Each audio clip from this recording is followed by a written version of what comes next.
Bismillahirrahmanirrahim. Assalamualaikum warahmatullahi wabarakatuh. Alhamdulillahi wa kafa.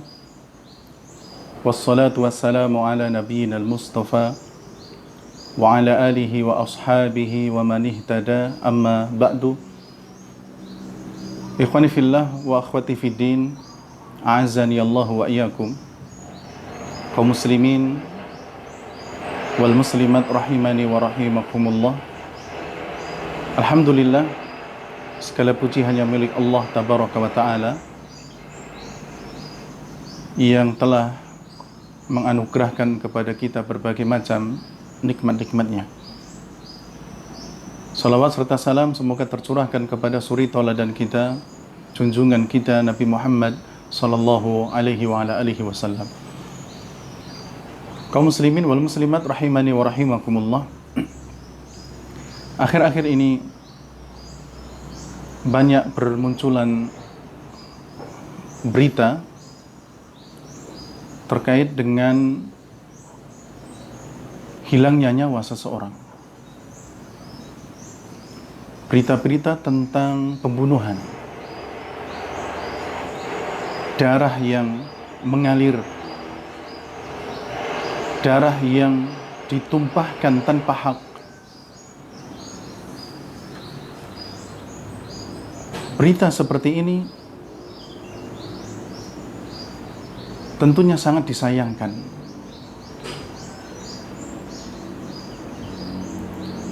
Bahkan seakan-akan memunculkan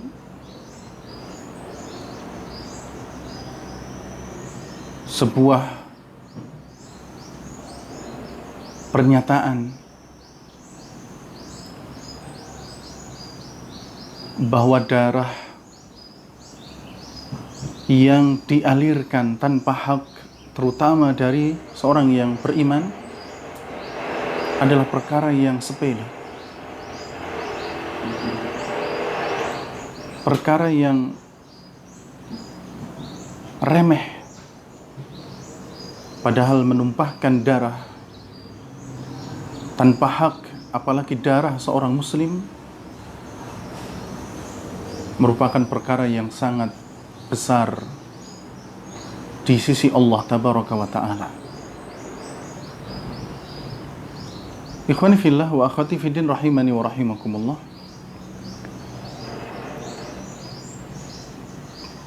Disebutkan oleh Allah tabaraka wa ta'ala di dalam Al-Quran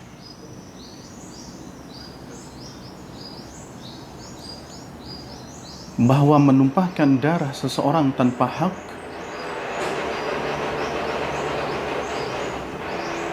akan dihukum dengan hukuman yang sangat berat.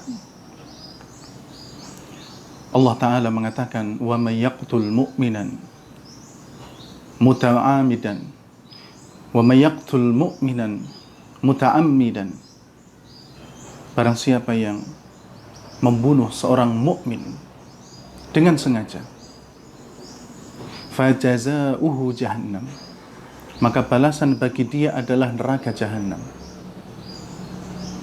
khalidan fiha, dia kekal di dalamnya, wa ghadiballahu alaih, Allah akan murka kepada orang tersebut, wa la'anahu, kemudian Allah tabaraka wa ta'ala akan melaknatnya, wa a'adda lahu adaban alima, dan Allah subhanahu wa ta'ala akan mempersiapkan baginya adab yang sangat pedih. Lihat, di ayat ini Allah tabaraka wa ta'ala menyebutkan 5 hukuman langsung kepada pembunuh seorang mukmin, pembunuh orang yang beriman tanpa hak. Dan ini menunjukkan besarnya dosa bagi mereka yang membunuh, mengalirkan darah seorang mukmin, menghilangkan nyawanya tanpa alasan yang dibenarkan dalam agama Islam. Kemudian di dalam ayat yang lain, Allah tabaraka wa ta'ala menyebutkan kejelekan menghilangkan nyawa orang lain tanpa hak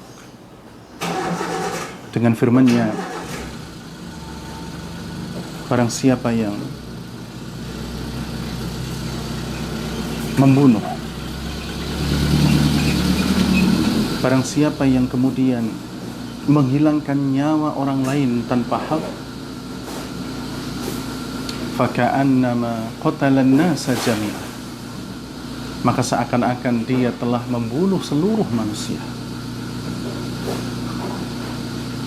Man qatala nafsan bighairi nafsin aw fasadin fil ard, barang siapa yang menghilangkan nyawa seseorang bukan karena dia membunuh orang lain, ya dikisos, atau bukan karena dia melakukan kerusakan di muka bumi ini, faka'annama qatala nasa jami'ah, maka seakan-akan dia telah membunuh seluruh manusia.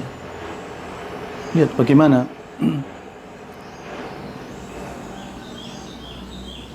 akibat buruk dan jeleknya pembunuhan tanpa hak.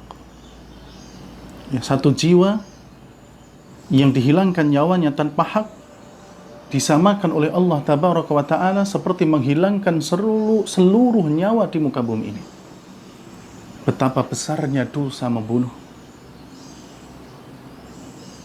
Kemudian dalam sisi yang lain disebutkan oleh para ulama bahwa pembunuh, jiwa yang tidak bersalah, pembunuh jiwa yang tanpa hak, dijelaskan oleh para ulama dia adalah orang yang merampas 3 hak sekaligus. Jadi ketika seseorang menghilangkan nyawa orang lain tanpa hak, dia telah merampas 3 hak sekaligus. Karena al-qatlu, ya, pembunuhan itu ada 3 hak di dalamnya. Dan kalau ada orang yang melakukan tindakan menghilangkan nyawa orang lain tanpa hak, dia merebut hak ini, 3 hak ini. Yang pertama hakun lillah, yaitu haknya Allah Tabaraka wa Ta'ala. Allah pemilik nyawa seseorang. Allah pemilik darah seseorang, dan Allah menjaganya. Kalau kemudian itu ditumpahkan, maka dia telah merenggut, mengambil haknya Allah Tabaraka wa Ta'ala. Kemudian hakun lil maqtul, yang kedua hak bagi yang menjadi korban, dia rampas. Dan yang ketiga adalah hakun lil wali, hak milik kerabatnya, ahli waris dari orang yang menjadi korban. 3 pemilik hak ini direbut dalam satu tindakan, yaitu menghilangkan nyawa seseorang tanpa hak. Kemudian ikhwani fillah wa akhwati fiddin rahimani wa rahimakumullah, selanjutnya di dalam riwayat Nabi SAW menyebutkan terkait dengan buruknya perbuatan menghilangkan nyawa seseorang tanpa hak. Nabi menyebutkan bahwa kedua orang ini, baik pembunuh atau yang dibunuh, yang menjadi korban, akan dipertemukan oleh Allah Tabaraka wa Ta'ala pada hari kiamat dalam keadaan si korban menenteng kepala pembunuhnya di dunia. Lalu kemudian dia berkata kepada Allah Tabaraka wa Ta'ala, Ya Rabbi, sal hadha lima qatalani. Ya Allah, tanyakan kepada orang ini, dengan menyodorkan kepala sang pembunuhnya. Tanyakan kepada orang ini, kenapa dahulu dia di dunia menghabisiku? Kenapa dahulu dia di dunia membunuhku? Dia akan meminta pertanggungjawaban di hadapan Allah Tabaraka wa Ta'ala. Sang korban membawa kepala dari pembunuhnya di dunia dalam keadaan urat-urat kepalanya mengeluarkan darah. Lalu kemudian jamaah yang dirahmati oleh Allah Tabaraka wa Ta'ala, begitulah jeleknya membunuh tanpa hak, buruknya menghilangkan nyawa seseorang tanpa alasan yang dibenarkan, apalagi darah seorang mukmin yang benar-benar dijaga di dalam agama kita. Sampai-sampai Nabi SAW mengatakan tentang mulianya darah seorang mukmin. Nabi SAW mengatakan, la zawalud dunya ahwanu indallah min qatri muslim. Hancurnya dunia ini di sisi Allah lebih ringan dibandingkan dengan terbunuhnya seorang muslim. Subhanallah. Darah seorang muslim dijaga. Darah yang tidak berhak untuk ditumpahkan, dijaga dalam agama kita. Hatta sekalipun itu darah non-muslim. Selama mereka tidak memerangi kaum muslimin, dijaga dalam agama kita. Nabi SAW pernah mengatakan, man qatala dhimmiyan. Dalam riwayat yang lain, man qatala mu'ahadan. Barang siapa yang membunuh kafir dhimmi atau kafir mu'ahad, kafir yang mendapatkan jaminan keamanan di negeri orang, atau kafir yang mereka memiliki perjanjian untuk tidak melakukan peperangan, siapa yang menghilangkan nyawa mereka, lam yarah raihatal jannah, dia tidak akan bisa mencium baunya surga.